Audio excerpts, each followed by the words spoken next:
Hello friends, welcome back. So some of you may have seen my Orange Tank Challenge entry video, and I am so excited to let you know that I was chosen. So I get to create a sensory garden for Jack, and I am so excited. And really, it's not just for Jack, it's a sensory garden for our entire family. It's a haven for us to just kind of come and have our own little staycation. So I am partnering up with the Home Depot to create this sensory garden, and I cannot wait to show you all the things that I have found and all the things that I'm going to build for this project. It's going to be really fun.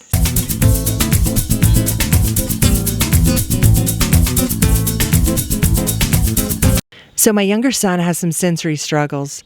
Changes and transitions can be really hard. This makes traveling a bit of a challenge, so I wanted to create a space for him at home where he can have his own little staycation. So this is the area that we're working with. I like to call this our little secret garden. It's just this little strip of land right between our lower and upper driveways. We live on the side of the mountain, so we really don't have a lot of usable flat land. And well, this is it, friends. So guys, if I can build a sensory garden on this tiny little strip of land, then you have plenty of room in your yard to build a sensory garden, I promise. All right, the hair's up. It's time to get serious.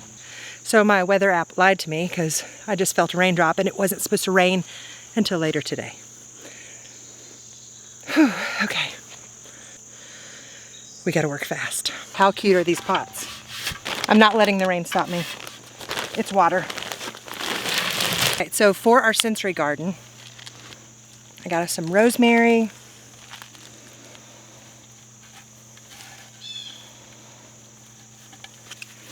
And I got us some peppermint.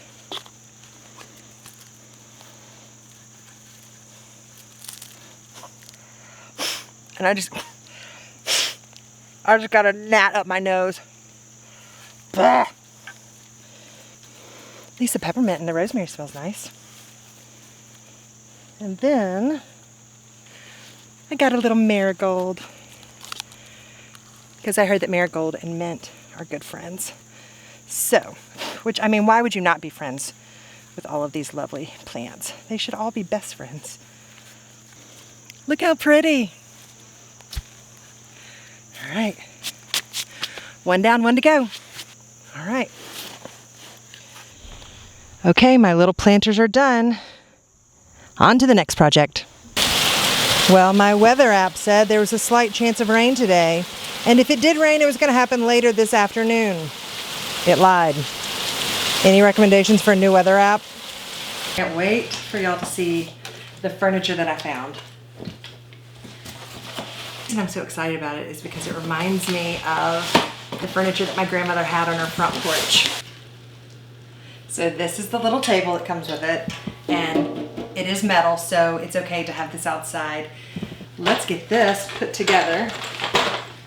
Since I am a rule follower, I will be following the instructions on this.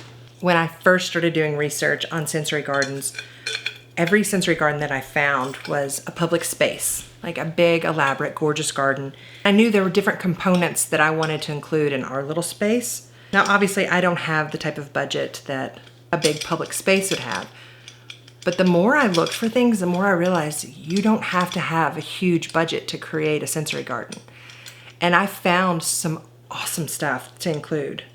New in our space, I wanted there to be a place where he can play, where we can work on some of our goals with physical therapy that we have, some goals that we have with our occupational therapist. There's just a lot of things that I wanted to include so that the sensory garden really helped him grow. Like, I wanted our garden to help him grow. My table's done. I can't wait for y'all to see this whole thing put together. So I went on to thehomedepot.com, and y'all, there's so much on there. Like, I don't think I realized just how much you can buy from the Home Depot. But I found these. They're in-ground solar fireworks. Aren't these amazing? So I'm gonna put these kind of into our ferns, and since they're solar, I don't have to worry about batteries, I don't have to worry about running cords to them. But I just thought these would be fun to just kind of really make this whole garden just seem magical. Because we're not gonna just use it during the day. I would love to come out here at night too. I just think it's such a cool space.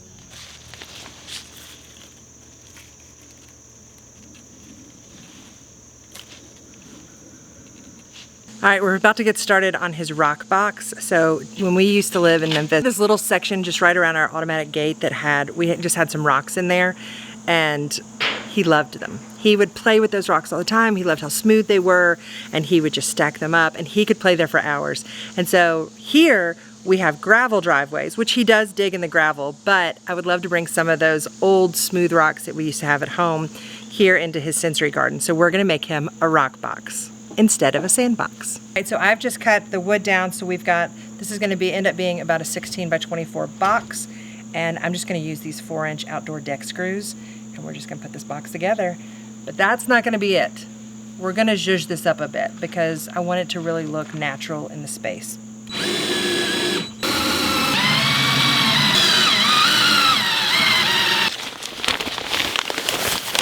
We had an old tarp, so we just attached that to the bottom and just poked some holes in it so the water can run through.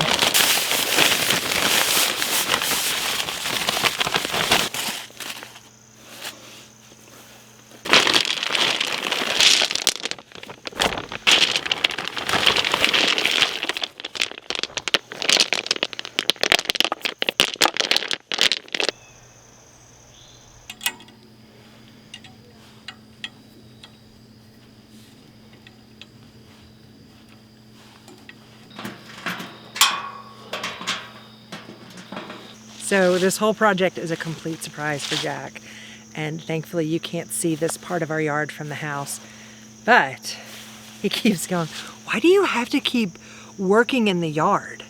Right now, I've got the little glider. I worked on it last night, and of course, we lost all light. Owen came out with a spotlight and was holding the spotlight out just so I could get a little bit more work done, but it was obviously too dark to be able to film. So we're gonna finish this up today, finish the chairs so that our whole seating area is finished, and then we've got to start with our lights. Got some really great cafe lights that I want to kind of zigzag back and forth through the trees so that we can use this space during the day or at night. It's gonna be a nice place to relax and hang out.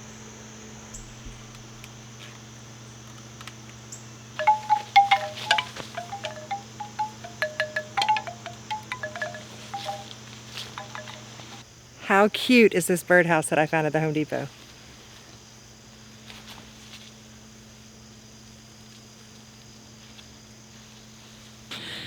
Okay, so we have gathered a bunch of branches because today we went to the Home Depot to get a couple things, and I found this drop cloth, and I thought this would be perfect for a tent. And since Jack loves to hide, he loves to have a nice little safe space to hide. Anytime he gets anxious, he actually wants to go under blankets, or if we're, in a stroller, he wants to pull this down. It's like his little safe cave. So this is gonna be his little safe spot. This is his own little tent in his sensory garden.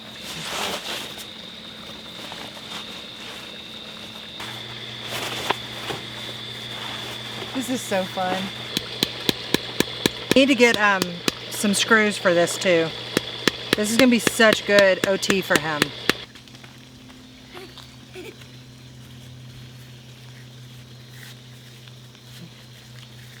Welcome to your sensory garden. My dino's there? You got my dino's there?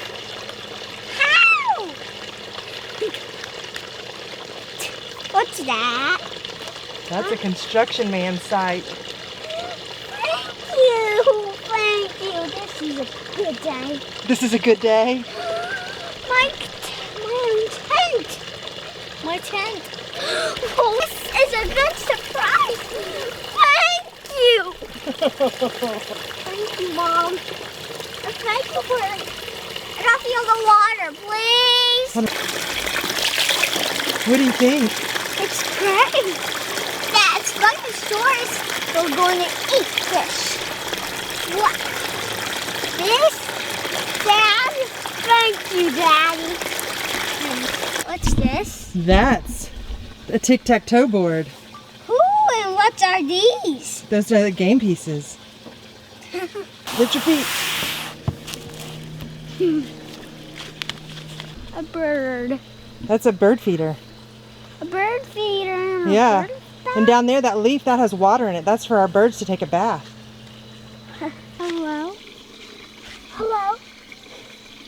Music comes out of that. Can we have a party?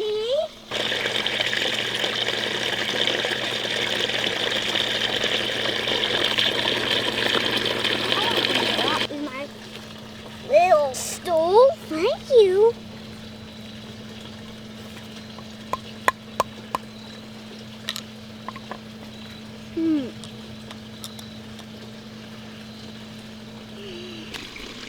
I touched it.